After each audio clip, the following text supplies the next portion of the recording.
Okay. We shall begin. I would like to welcome everyone to today's hearings. The Committee of Adjustment is appointed by Council to consider applications for consents and minor variances to the zoning bylaw. Please be advised that any applicant or agent that's in attendance in person at today's hearing for a specific application may leave the hearing once their application has been considered by the committee. Any applicant, agent, or member of the public wishing to address the committee for a specific application is reminded that presentations are limited to 10 minutes per person.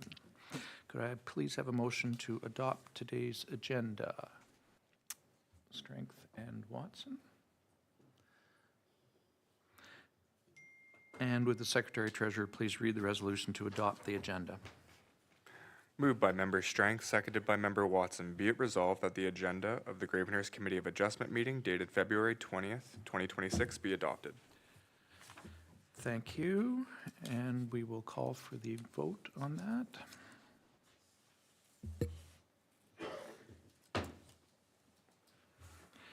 And that carries. Thank you. Do any committee members have any comments with regard to the minutes to be adopted today? Seeing none, could I have a motion to adopt the minutes? Sims and Strength. And would the Secretary Treasurer please read the resolution to adopt the minutes? Moved by Member Sims, seconded by Member Strength. Be it resolved that the minutes of the Gravenhurst Committee of Adjustment meeting dated January 23rd be adopted. And we'll call for the vote on that.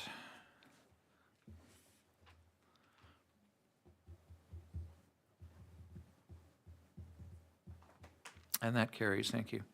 And do any committee members have a pecuniary interest in the applications being heard today? Seeing none. In accordance with Section 11 of the Committee of Adjustment procedural bylaw, I'll now ask if the Secretary Treasurer has received any requests for adjournment, deferral, or withdrawal from the applicant or agent for any application on today's agenda. Mr. Chair, no such requests have been received. Thank you. The Committee of Adjustment will today consider one consent application and 4 minor variance applications under public hearings. The Planning Act requires that a public hearing be held before the Committee of Adjustment decides whether or not to approve a consent or a minor variance. The public hearing serves 2 purposes. First, to present to the Committee of Adjustment and the public the details and background to the application, and second, to receive comments from the public and agencies before a decision is made. I will briefly summarize the procedure to be used for the hearing. The Secretary Treasurer, Mr. Adam Ayer, will advise as to when, how, and to whom notice of the public hearing was circulated. Our planners, Angela Jakatis or Andrew Clark, will provide any other information that is relevant to the application and summarize any correspondence on file. From there, the applicant will be provided the opportunity to make a presentation, followed by questions or presentations from the public, either in favor of or against the proposal. Committee members will then have the opportunity to question the applicant, the Secretary Treasurer, the planners, or anyone giving presentations. The proposed consent or variance will then be considered by the committee. If anyone from the public would like to receive a copy of the decision made on any application, please provide your name and full mailing address on one of the forms provided on the table at the back of the room. Would the Secretary Treasurer please advise how, when, and to whom notices of the public hearings were circulated? Notice of the public hearings concerning the proposed applications were sent by first-class mail to the respective owners and assessed persons within 60 meters of the properties subject to the proposed consent or minor variance application and emailed to applicable agencies. Included with each notice was a summary of the application, a site sketch, and a key map showing the location of the property. The circulations were provided in accordance with the provisions of the Planning Act, RSO 1990, Chapter P13. Thank you. It is important to note that should committee approve any application, there is a 20-day appeal period during which time today's decision may be appealed. During this appeal period, no building permit may be issued or other work commenced. Also, in the event there is an appeal, and in order to be kept advised of a possible Ontario Land Tribunal hearing, members of the public must request to be sent a copy of committee's decision on the application.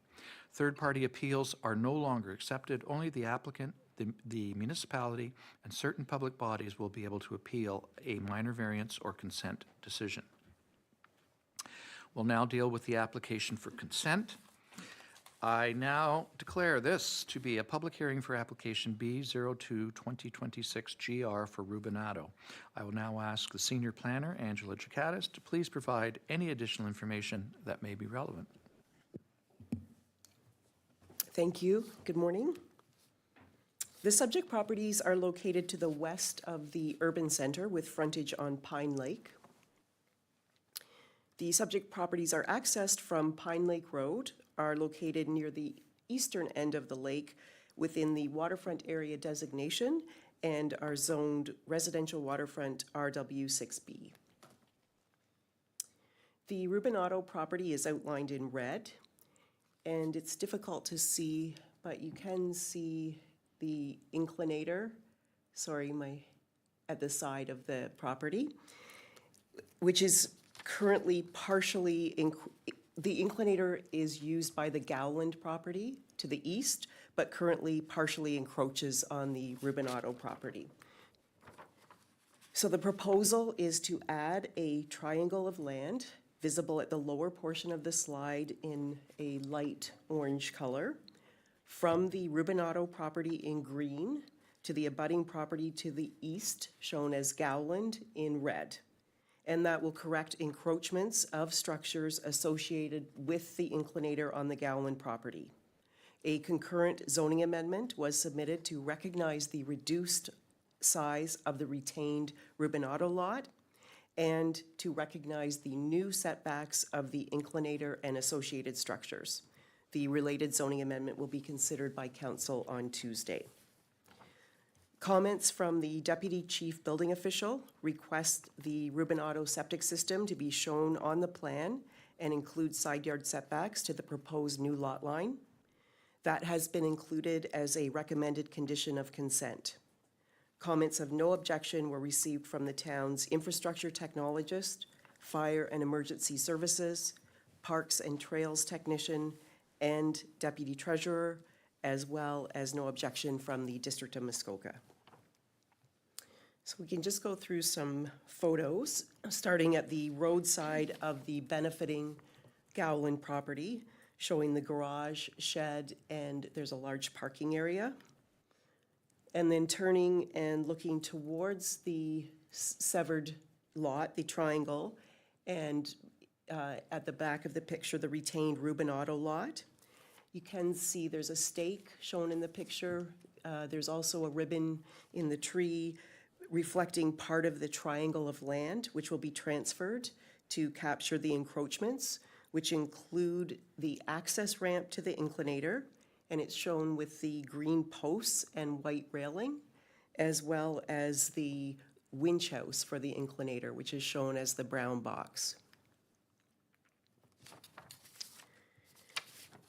And then moving over to that access ramp and to the top of the inclinator, looking towards the retained Rubinato dwelling in the background. And this photo is really intended to illustrate that the land being severed from Rubinato and added to Gowland's property is already visually and functionally associated with the Gowland lot, and it is appropriate to be transferred accordingly. Then this photo is taken from the same spot, looking toward the lake, and you can see the Gowland dwelling. This shows the stairs going from the driveway to the dwelling at the bottom of the slope. The inclinator is to the left, but is currently not visible as it's covered by snow.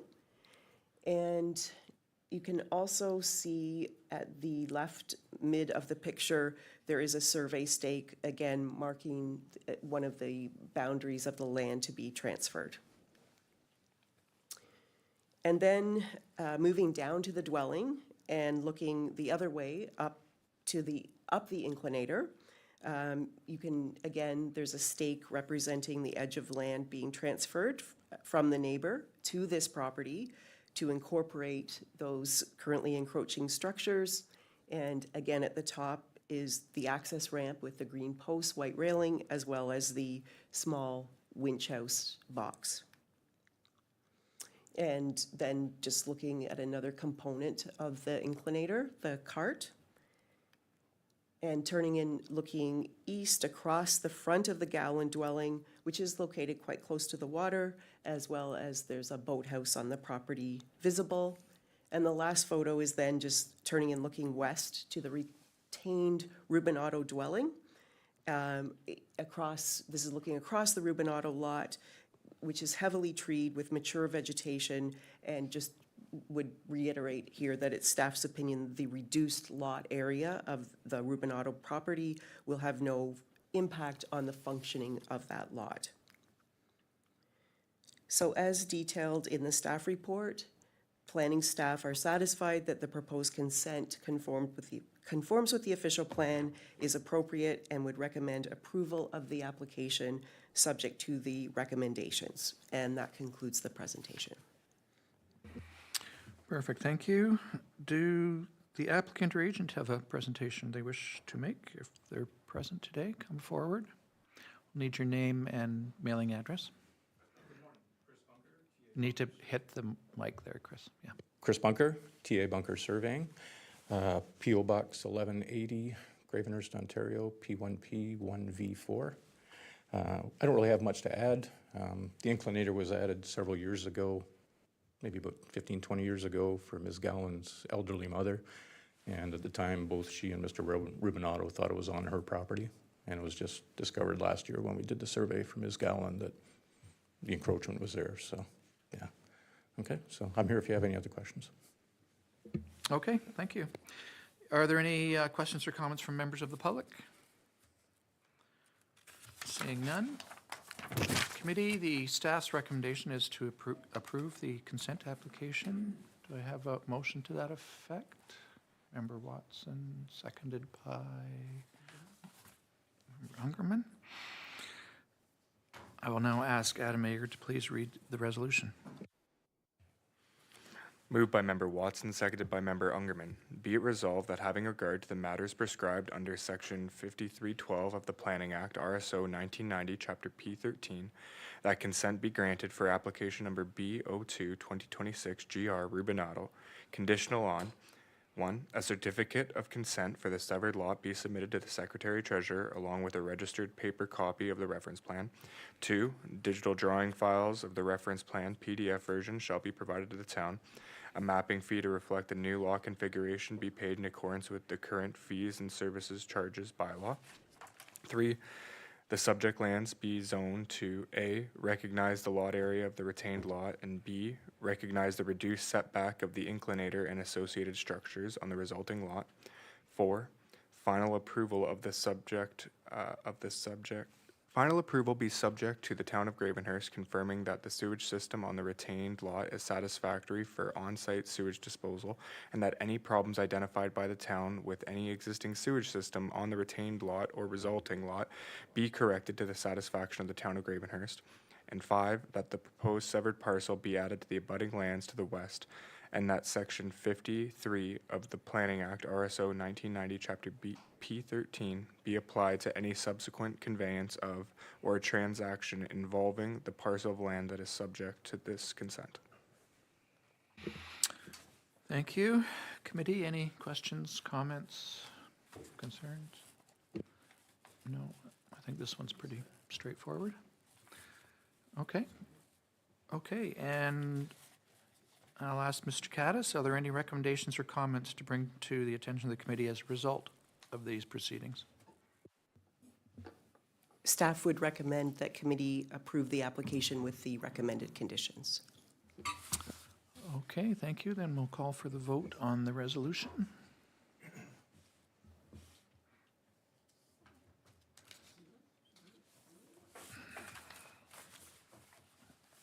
And that carries. Thank you. I now declare this public hearing to be concluded.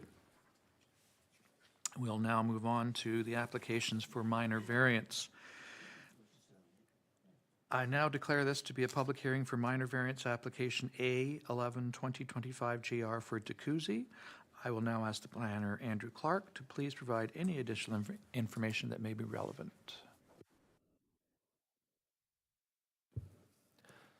Thank you, Mr. Chair. Good morning, everybody. The subject property, which is municipally known as 1065 Old Portage Road, is located on the northwest side of the town's urban center and on the east side of the Narrows area of Muskoka Bay. The property is a waterfront lot with assessed frontage on Lake Muskoka and is accessed from Old Portage Road, which is municipally maintained.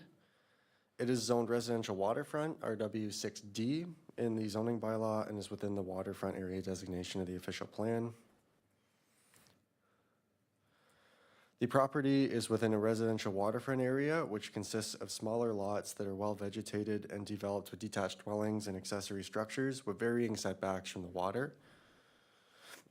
One vacant lot also exists to the north, and the Bryden's Bay Trail is on the road allowance abutting the property to the east in this general location. The property has recently been constructed with a new dwelling and open deck in its central area. It's not visible on the aerial, but we'll see it in the site plan that's coming up, and it's in approximately this area. The central area of the property is relatively flat, sloping downwards very steeply, moving towards the shoreline area and more moderately moving towards the rear.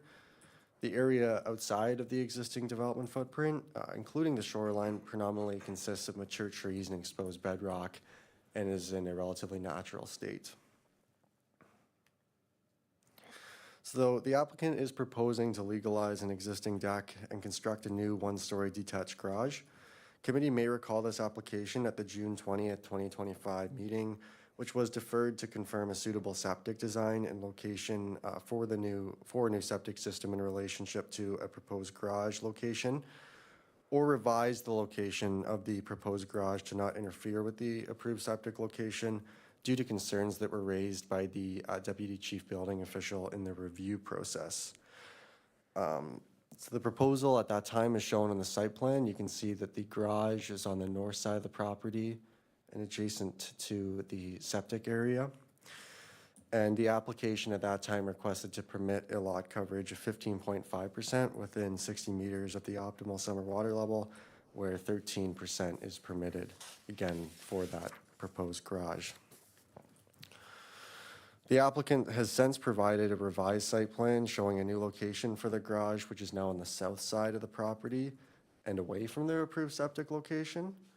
But the proposal now also includes a deck which has been constructed at the front of the dwelling where a patio was previously contemplated. So you can see that on the site plan. So due to the added decking area, the lot coverage relief being requested in the application is now 17.9% of the area within 60 meters of the optimal summer water level and 13.7% of the total site area, which represent variances of 4.9 and 0.7%. Comments of no objection were received from the Deputy Chief Building Official, who did not note concerns about the new garage location, but did request revised septic and building permits to account for the newly added deck, and also remove stairs, which are shown here, but are no longer contemplated. No objections from the manager of revenue, the infrastructure technologist, the parks and trails technician, or the fire and emergency services department. In relationship to the Deputy Chief Building Official's comments, we've included recommended conditions of approval to require the applicant submit modifications to their septic and building permits to the satisfaction of the Chief Building Official. We've also, as of last night, received one comment from a neighboring property owner, I believe the abutting property to the south, asking for the application to be deferred to allow them with time to review and respond accordingly. And the reason given was that they had recently returned from a work trip, presumably yesterday, and haven't had time to review. And that correspondence was sent this morning to committee, I believe. So moving into some of the pictures of the site, this first photo looks north at the property entrance. You can note the existing driveway on the right, along with the topography, which slopes upwards to the left, moving towards the property and the existing vegetation. The Bryden's Bay Trail is also visible on the right here. Moving into the property, this looks west towards the rear of the existing dwelling. The garage is now proposed in the foreground area where existing construction materials are noted in this general area here. You can see that this is a relatively flat and cleared area, and the garage is also expected to be screened from the waterfront by the dwelling, along with some of the vegetation, which you can see in the background here.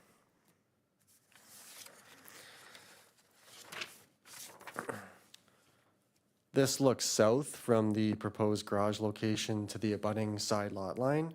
You can note that the garage will not be immediately visible from development on the abutting property. It also appears well buffered by the existing vegetation. This moves to the front of the dwelling. It faces eastwards, noting that the proposed garage will be located behind this portion of the building. You can also get a better sense of some of the existing shoreline vegetation on the right. Now, facing the same direction, this is a more direct view of the dwelling, which includes the front deck that's also subject to this application. You can note that the deck is somewhat of a lower profile structure. It's intended to provide access to the first story of the dwelling and is within kind of a recessed area of that building. Here, for some additional context, here's a similar photo taken in June of last year, which shows the front of the building without the deck. Again, noting a stone patio was contemplated in this area, which would not have counted towards the lot coverage. You can see that there is some uneven grade in this location, which seemingly informed the construction of the deck. Turning around and facing west, now we're back into the present month and you can see snow again. This does show the existing shoreline vegetation, which will be directly in front of the dwelling and the deck. That does help provide a visual buffer. You can also note that the development area is separated from the lake due to the steep elevation change as you move up to the shoreline. And then moving back into the summer, here's a view of the shoreline area, again taken last year at more of a southwest angle. This is just intended to show the existing topography and ground cover. You can note that the shoreline area is in a natural state consisting of a mix of trees, bedrock, low cover plants, and staff have also included a condition, if the application was approved, for more plantings to be provided in feasible open areas between the development to provide additional visual buffering, which would be more concentrated on the left side area here. So as outlined in the accompanying report, planning staff are satisfied the application meets the 4 required tests for a minor variance and recommend the application be approved subject to conditions that the requested lot coverage is limited to accessory buildings, the additional vegetation is provided, again, between the development envelope and the shoreline to provide a visual buffer, and that the existing building and septic permits are revised accordingly to account for the new development on the property. And that concludes staff's presentation. Thank you. Thank you, Mr. Clark. The applicant was pre-registered to address our committee electronically. But he's not available at this time. What we'll do is we'll just move on to comments from the public, if there are any, and give Mr. DeCouzy a chance to join us again. No? No comments from the public? Okay, well, we didn't buy much time there. So I guess we'll have to move on without Mr. DeCouzy's presentation. Okay. Committee, staff's recommendation is to approve this. We also have a request from a budding neighbor to defer, but we'll move approval. Ungerman and Watson. And Mr. Ager, would you read that resolution, please? Moved by Member Ungerman, seconded by Member Watson. Be it resolved that application number A11-2025 GR DeCouzy be approved and that the necessary notice of decision be prepared conditional upon 1. The proposed additional lot coverage being limited to accessory buildings and structures. 2. Additional vegetation being provided between the shoreline and the existing dwelling to mitigate the visual impact through the required site plan agreement. 3. The septic permit, GH 2024 366 being revised to confirm that the septic system will satisfy all applicable requirements in the Ontario Building Code to the satisfaction of the chief building official. And 4, the building permit for the dwelling, GH 2024-300, being revised to include the added front deck and the removed stairs to the satisfaction of the chief building official. Thank you. Committee, any questions, comments? Mr. Sims, go ahead.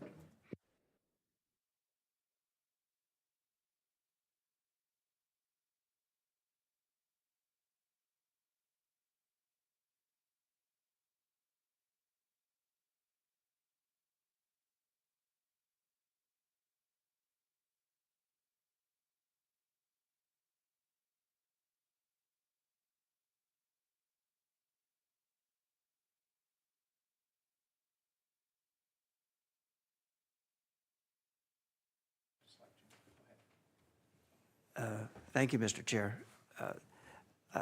This, well, as pointed out by Andrew, we did consider this earlier and deferred, and this has now come back with a new deck that was added on, and what I think seems like an appropriate move.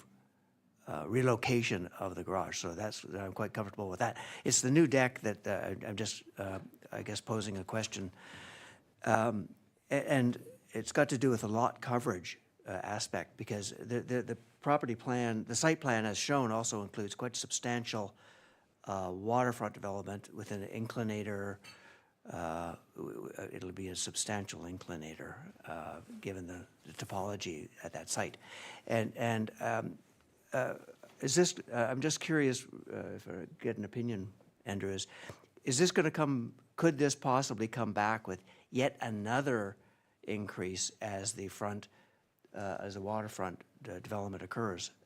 Because it's not apparent from your photos that any of the waterfront development that's on the site plan has progressed.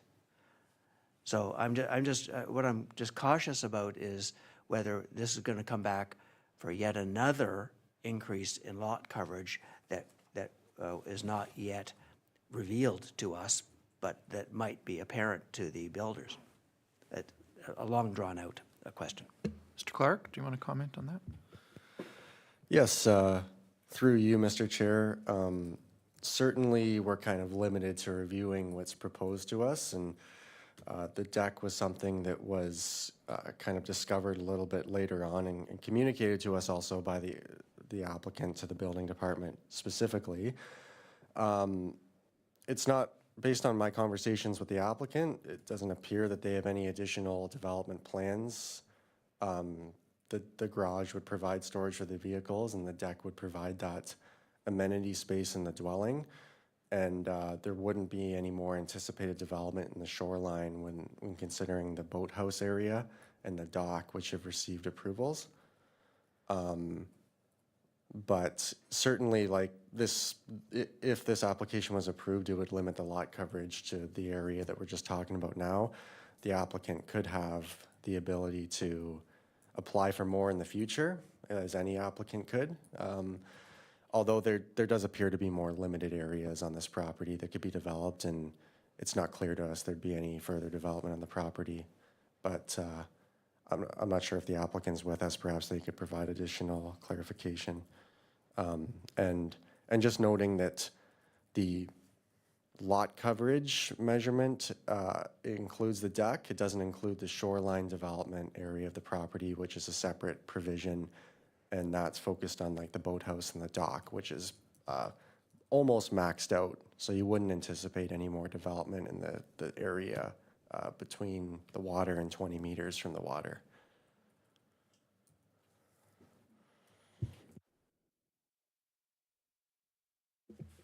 Anything further, Mr. Sims? No? So just to be clear as well, the provision is that, for example, the dwelling could not be expanded to meet this lot coverage. It's only the accessory features, right? Yes, through you, Mr. Chair. We've included that as a condition because the type of the structure being proposed in this application has informed our recommendation, and that there accessory lower profile structures that don't have the same massing impact as a dwelling. So the applicant wouldn't be able to tear down or not build the garage, for example, and build onto the dwelling. They'd just be limited to accessory forms of development, which are more limited in height and scale, and basically as shown on the drawing.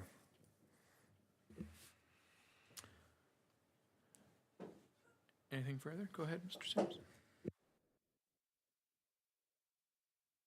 Thank you, Mr. Chair. Yeah, just, I guess I certainly appreciate the comments, and it's the incremental changes that are of a concern to me, and so a new deck added, not on the plan, and given that there's an entire new section that's going to be developed, I'm worried. I guess the general concern I'm speaking about is just this slow incremental growth that in itself seems reasonable, but by the time you add up these, that there's still substantial requests on what appears to be a well-planned out scheme with the site plan, and it's just all incremental, so. I think the difference between the deck and what was proposed before, for example, just a patio, a stone patio, of course, a stone patio would not constitute lot coverage. That's correct? And because it's a deck now, that's lot coverage. And I think I heard Mr. Clark say that, anyone can come and apply for something else. And again, if it came to this committee, we could, take your concerns into consideration at that time as well, right? Yeah, if there was a next time. Anything further, committee? No, unfortunately, yes, we still did not hear from Mr. DeCouzy, but I'll ask the planner if there are any recommendations or comments to bring to the attention of the committee as a result of these proceedings. Through you, Mr. Chair, staff recommend the application is approved with the recommended conditions. Thank you. Okay, with nothing further, then we'll call for the vote on the resolution to approve this.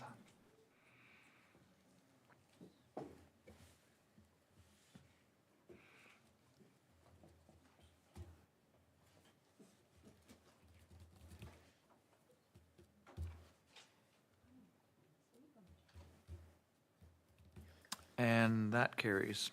Thank you. So I now declare this public hearing to be concluded.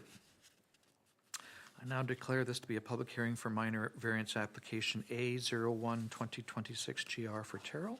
I will now ask the planner, Andrew Clark, to please provide any additional information that may be relevant.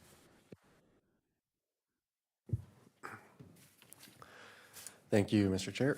The subject property, municipally known as 140 Hill Street, is located in the western area of the town's urban center on the southwest area of Muskoka Bay. The property is an urban waterfront lot with assessed frontage on Lake Muskoka and is accessed from Hill Street, which is municipally maintained. It is zoned residential 2 and is within the urban shoreline residential designation of the official plan. So the property is within a residential area which consists of smaller lots that are developed with detached dwellings and accessory structures. This includes other shoreline properties to the northwest and southeast, and also properties with direct and sole access on Hill Street to the south. The property is currently developed with a detached dwelling, an attached deck, a dock, and a boathouse. The property contains a mix of mature trees, predominantly on the northwest side lot line area, and slopes downwards moderately to the water from the existing driveway. You can note on this aerial, it's a little outdated. It does show an existing garage which appears in the road allowance area, just noting that this has been removed. The applicant is proposing to construct a new one-story detached garage on the east side of the property as shown on the site plan. The applicant is requesting to permit a minimum front lot line setback of 1.3 meters for this garage, where 6 meters is required, representing a variance of 4.7 meters. Comments of no objection were received from the chief building official, manager of revenue, infrastructure technologist, subject to an entrance permit being obtained prior to any modifications to the existing entrance and road allowance area and the Fire and Emergency Services Department. No comments have also been received from members of the public at this time. Moving into our site photos, this first picture looks north towards the location of the proposed garage. You can see one of the corners is visible here and has been staked by the applicant for a visit. The existing shed that's shown in the background is on this area. It's worth noting that's planned to be removed. And you can also see the amount of boulevard space, which is currently snow-covered, that provides additional separation from the structure and the road. Based on our measurements, that separation is approximately 10 meters from the building and the actual traveled portion of the road. This looks south from the front area of the garage towards the street and neighboring properties. Again, you can note the separation from the road and the hydro line. This moves down to the shoreline. It also looks south towards the proposed garage location, again, kind of up where the shed is, which you can see is on a flatter area of the property and is appropriately set back from the water as it exceeds the minimum setback requirement in the zoning bylaw. Looking in the same direction, this is just a closer view of the garage area. It's worth noting also that the garage is being proposed closer to the front lot line to account for the location of the existing septic system and a buried hydro line, which are shown in the foreground area of the image, kind of here. This just looks northwest across the driveway. You can note some of the existing vegetation along with the steeper slopes on the property that limit the location of new development. And then finally, this looks southeast from the garage location. You can note an existing garage on a neighboring property, which also received a minor variance approval for a reduced front lot line setback. The proposed garage will appear very similar in terms of setbacks and separation and massing to the street as this structure. And you can see that the stake of the property has been marked about here, so the garage will be about 1.3 meters that way. So as outlined in the accompanying report, planning staff are satisfied the application meets the 4 required tests of a minor variance and recommend the application be approved. That concludes staff's presentation. Thank you. Thank you, Mr. Clark. Do the applicant have a presentation you wish to make? Please come forward. Hit the button there, and we'll need your name and mailing address, Chris. Thank you, Mr. Chair and committee members. Andrew covered off most of the issues, so I'm just happy to answer questions if you have any. Thank you.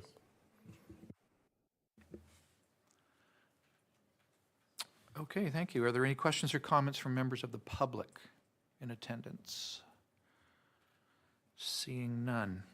Committee, the staff's recommendation is to approve this minor variance. Do I have a motion to that effect? Mr. Ungerman and Member Strength. And Mr. Ager, would you please read the resolution? Moved by Member Ungerman, seconded by Member Strength. Be it resolved that application number A01-2026, Tyrell, be approved and that the necessary notice of decision be prepared. Thank you. Committee, any comments, questions, concerns? Seeing none. Okay. I'll now ask the planner if there's any recommendations or comments to bring to our attention as a result of these proceedings. Through you, Mr. Chair, staff recommend the application be approved. Thank you. And then we'll call for the vote on this application.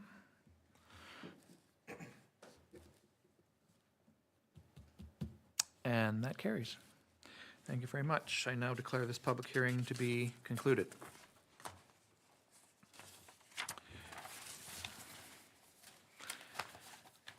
I now declare this to be a public hearing for minor variance application A03-2026 GR for Chalice and Skane.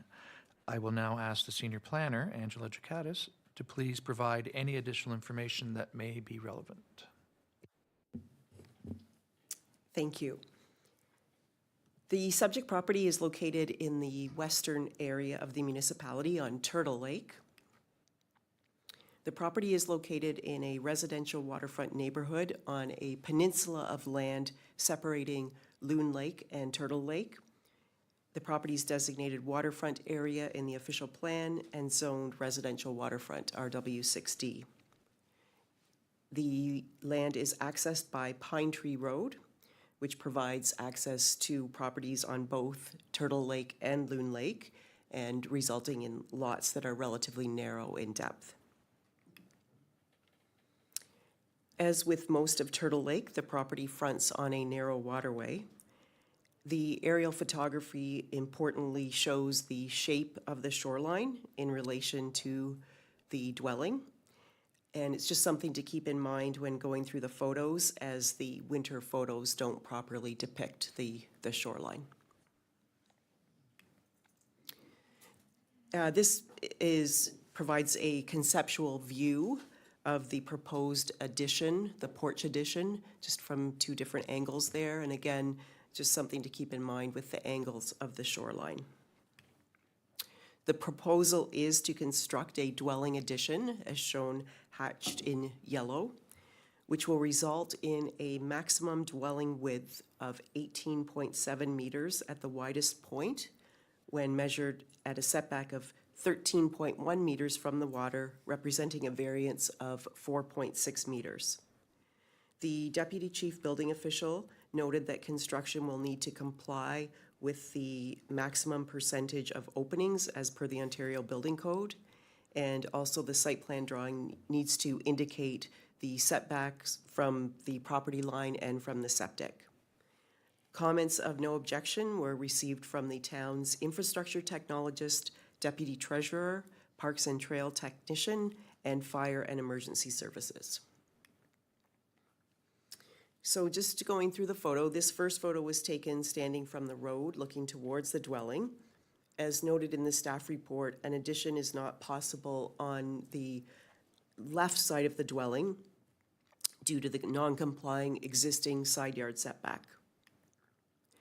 And then this photo is also taken from the back of the property, looking towards the lake and showing the area of the proposed addition near the front of the dwelling. You can also see the mature tree cover that's on the property. And then moving down to the corner of the dwelling and looking back the other way, this open area is actually where the septic system is located, which would prevent an addition in that location directly to the side of the dwelling. So then just turning shows you the existing dwelling and deck, and this is the area where the proposed addition will be joined to that existing dwelling and deck. Looking across the front of the dwelling towards the lake where the shoreline curves in. And I think the important point to note here is that the new addition would probably be most visible from this angle and would also comply with width from this angle. And then turning a bit and looking more directly out towards the lake, and again, just noting a challenge with winter site visits is that the shoreline isn't always visible, as is the case here. But a review of shoreline videos confirm that to the left is a lower elevation, almost beach type area. And that's also confirmed by available floodline mapping and would prevent any addition in this location. And then turning and looking towards the location of the proposed addition from a different angle, you can see the neighbor's dwelling in the background.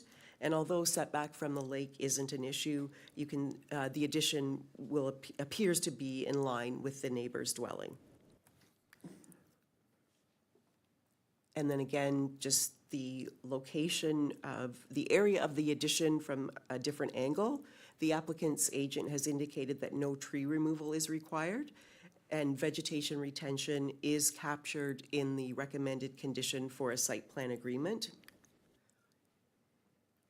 Looking across the existing deck that will become part of the addition, and would just note that one slight modification from the staff report is also a recommendation in the resolution that you'll see on the screen, that additional vegetation be planted as well, and that would be through the recommended site plan agreement. And the last slide, it's just important, and it's, again, it's hard to depict with the winter, with the snow, but the terrain between the proposed addition and the lake rises up and will assist in screening the new construction from the water. As detailed in the staff report, planning staff are satisfied that the proposal meets the 4 tests of a minor variance, would recommend approval of the application with a condition requiring a site plan agreement, which includes a provision to retain existing vegetation and also to plant additional vegetation within the shoreline buffer. And that concludes the presentation. Thank you, Ms. Giacardis. Does the applicant or agent have a presentation they wish to make? Please come forward. You know how this works, Bobby. Good morning, through you, Mr. Chair. My name is Bobby Leppington of 190 Taylor Road, Bracebridge, Ontario, P1L 1J9. Can you start the PowerPoint? Thank you. I am here today representing the owners at 82 Pine Tree Road for a proposed screen room. We're asking for a cottage width variance well within setbacks and lot coverage. Looking at the proposed site plan, you can see the proposed addition is actually out in front of the cottage, closer to the lake than the existing, but again, still within permitted setbacks.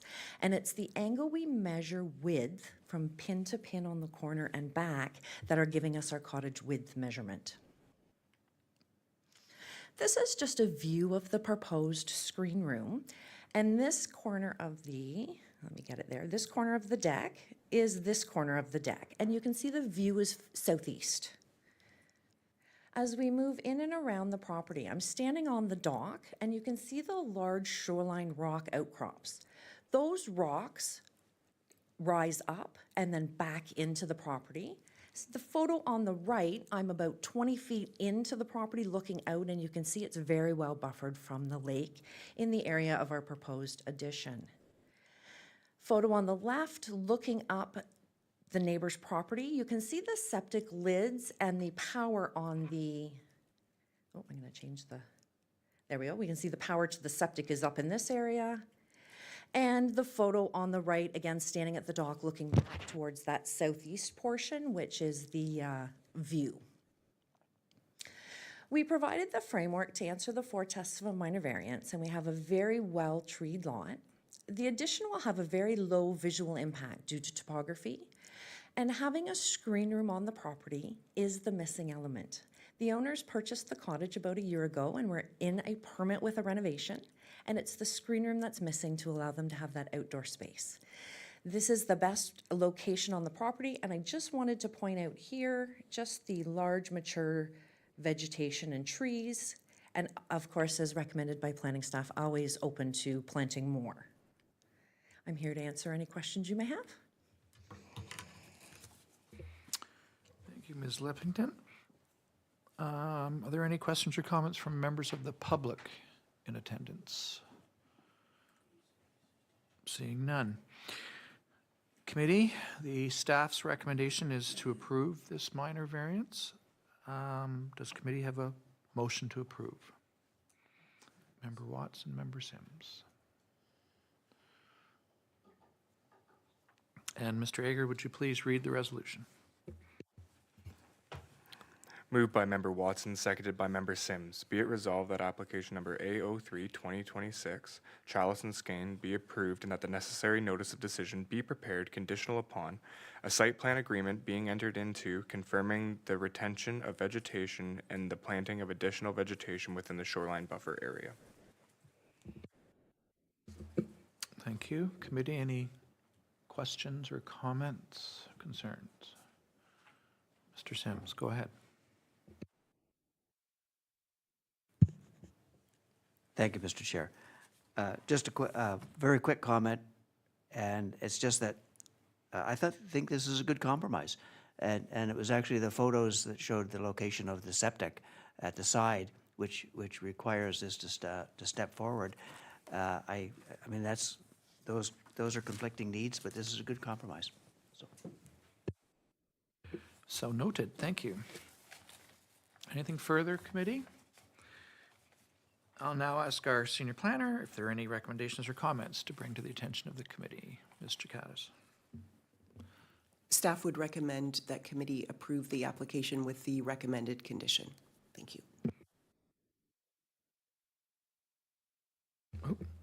We'll call for the vote. Thank you.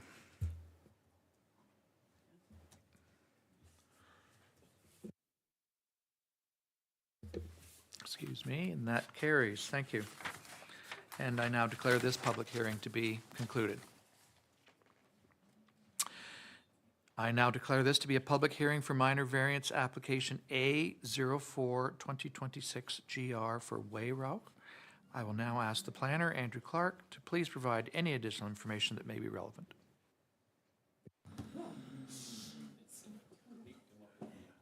Thank you, Mr. Chair. The subject property, municipally known as 1189 Muriel Crescent, is located in the northwestern area of the town and on the northwest side of Pine Lake. The property is a waterfront lot with assessed frontage on Pine Lake and is accessed from Muriel Crescent, which is municipally maintained. It is zoned residential waterfront, RW6B, and is within the waterfront area designation of the official plan.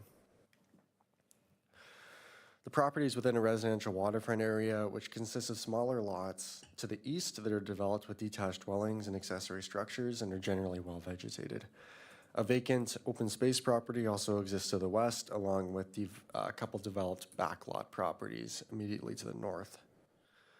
The property is developed with a detached dwelling, an attached deck, and a dock, and a shoreline storage shed, which you can see on this aerial image. The property is also defined by an irregular shoreline frontage, which curves outwards and then inwards quite significantly moving east, which forms a cove area, and you can see the existing dock and shoreline storage building are in that area. Again, it's going to be a little bit difficult for us to articulate that through the pictures that we have in the winter. Yeah, it's also worth noting that the property fronts onto a narrow waterway, which ranges in width from shoreline to shoreline, but between approximately 100 and 112 meters. The applicant's proposing to construct a new addition on the east side of the existing dock on the property, which is represented in this location. In order to facilitate this addition, the application proposes to permit a maximum dock projection of 12.8 meters in a narrow waterway, where 6 meters is permitted, which represents a variance of 6.8 meters, permitting a dock setback of 5.4 meters from the projected side lot line to the east, where 6 meters is required, representing a variance of 0.6 meters, and permitting a maximum shoreline development width of 14.3 meters, where 12.5 meters is permitted, representing a variance of 1.8 meters. Comments of no objection have been received from the Chief Building Official, Manager of Revenue, Infrastructure Technologist, and Fire and Emergency Services Department, and no comments have been received from members of the public at this time. So moving into our site photos, this first photo looks south from Muriel Crescent, showing the existing dwelling. Now as we move south, this looks down into the shoreline area, which we can note the existing vegetation and slopes, along with the shoreline storage building in the dock in the background. The dock's a little harder to see because of the snow cover. You can also see the width of the waterway in the background and the traveled portion currently used for snowmobiles. Moving south, this looks further down into the shoreline area, again noting the existing vegetation and the shoreline storage building. You can also see a portion of the neighboring dock on the left, which is over here. And that distance from this structure to the existing shoreline shed is about 17 meters. The proposed dock addition is located approximately here on the left side of that building. Part of the existing dock is in front of it, and would add approximately 1.8 meters of additional width. It's worth noting that in this location, that dock does comply with the minimum setback requirement from the side lot line. Moving further into the shoreline area and looking southeast, this is just a closer view of where the dock addition would be. Again, we're looking kind of projecting outwards that utilizes the same angle as the shoreline storage building and dock on the property. Again, you can kind of note the neighboring dock over here on the left and also some of the shoreline vegetation that's immediately adjacent to the water. And you can see that the dock's kind of proposed in an area where the shoreline does curve inwards more, which partly informs the requested projection as well. Now, looking southwest on the other side of the storage shed, this is attempting to show the outline of that unique shoreline area that we saw in the aerial and the site plan, which is basically bedrock with some sparse vegetation on it. It's worth noting that the dock addition's not going to project outside of the outer extent of this feature that forms the cove and would not, therefore not be expected to go within the navigable waterway or the navigable portion of the waterway, which we can see further in the background. We can also see that that abutting channel, which is a narrow waterway, is relatively straight and unobstructed, and that the proposed dock would not be expected to negatively impact navigation in this area. And then lastly, this just looks north up the shoreline. Again, we can note the existing steep slopes, but also the natural existing trees and bedrock on the property, which help also provide a buffer for the requested development. So as outlined in the staff report, planning staff are satisfied the application meets the 4 required tests of a minor variance and recommend the application be approved, subject to the dock addition occurring in the proposed envelope in order to recognize the unique shoreline characteristics that inform the requested relief. And that concludes staff's presentation. Thank you, Mr. Clark. Do the applicant or agent have a presentation they wish to make? Please come forward. And we'll need your name and your mailing address. David Wayrock, 1189 Muriel Crescent, P1, P1R2. No, I don't have a presentation, just here to answer any questions that might come up. Sounds good. Thank you. Thank you. Are there any questions or comments from members of the public? Seeing none. Okay, committee, and the staff's recommendation again is to approve the minor variance application. Do we have a motion to that effect? Member Strength and Member Sims.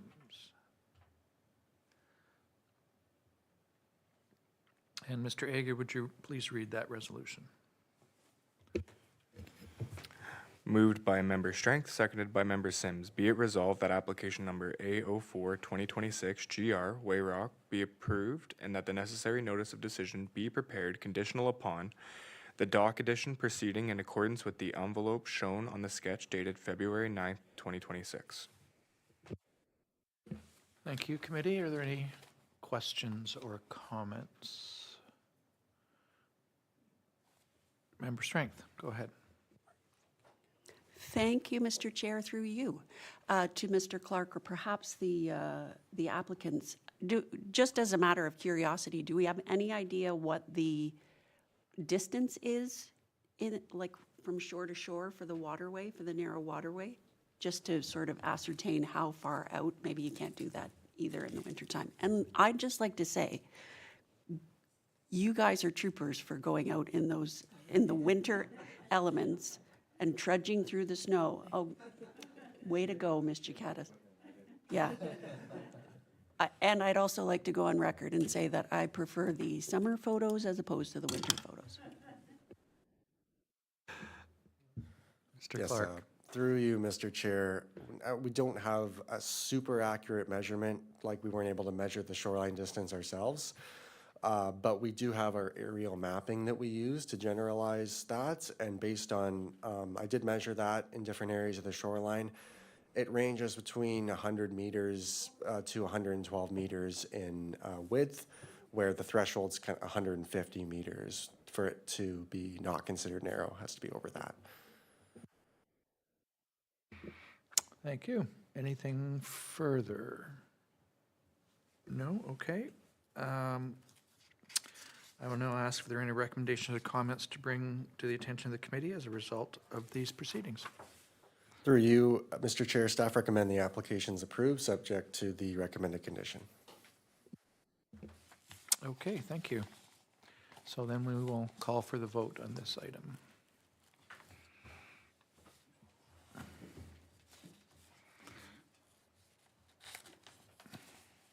And that carries. Thank you. I now declare this public hearing to be concluded. As there's no further business, the next Committee of Adjustment meeting is on March the 20th at 9 a.m. And committee member Strength is advised she may not be able to attend, so. You may not be able to attend. So, what's that? You may not be able to attend? Well, I think 3 is the minimum that we require, so. If you could just confirm with Ms. Fleming to make sure we have quorum. So as there is no further business, can we have a motion to adjourn? Member Watson and Member Sims. And we'll call for the vote on adjournment.